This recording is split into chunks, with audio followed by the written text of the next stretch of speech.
खरीप हंगाम तोंडावर आला असताना परत एकदा बोगस बियाण्याचा मुद्दा हा चर्चेला जात आहे. महाराष्ट्र हा बोगस बियाण्याचा अड्डा असल्याची टीका काँग्रेस नेते विजय वडेट्टीवार यांनी केली. बोगस बियाण्याचे धागेदोरे हे अधिकाऱ्यांपासून मंत्रालयापर्यंत असल्याचा आरोपही वडेट्टीवार यांनी यावेळी केला.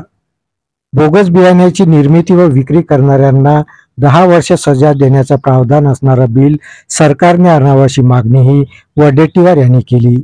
पाहुयात वडेट्टीवार नेमके काय म्हणाले.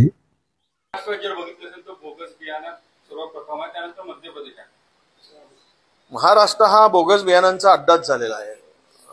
आळीमेळी चुपीचेळी तुम्ही आम्ही मिळून खाऊ असा सगळा प्रकार आहे. मी गेली अनेक वर्ष झाले ह्या विषयावर बोलतो आहे. त्यांनी विधानसभेमध्ये सुद्धा हा प्रश्न वारंवार आम्ही लावून धरला आहे की बोगस बियाणे ते मग कापसाचे असू देत की स्वच्छ बियाणे. परवा आमची बैठक झाली आमच्या विधानसभा क्षेत्राची, त्यावेळेस सुद्धा शुद्ध वाण जे आहे ते मिळत नाही आणि बोगस बियाणे मिळवले जातात. यामध्ये अधिकारी आणि मंत्रालयापर्यंत याचे धागेदोरे आहेत. सगळे मिळून हा सगळा प्रकार राजरोसपणे करतात. यावर मुख्यमंत्री लक्ष घालतील, नाहीतरी शेतकरी आत्महत्यामध्ये महाराष्ट्र पुढे गेलेला आहे. पुन्हा त्याचा उच्चांक गाठू नये आणि शेतकऱ्याची कर्जमाफी झाली नाही.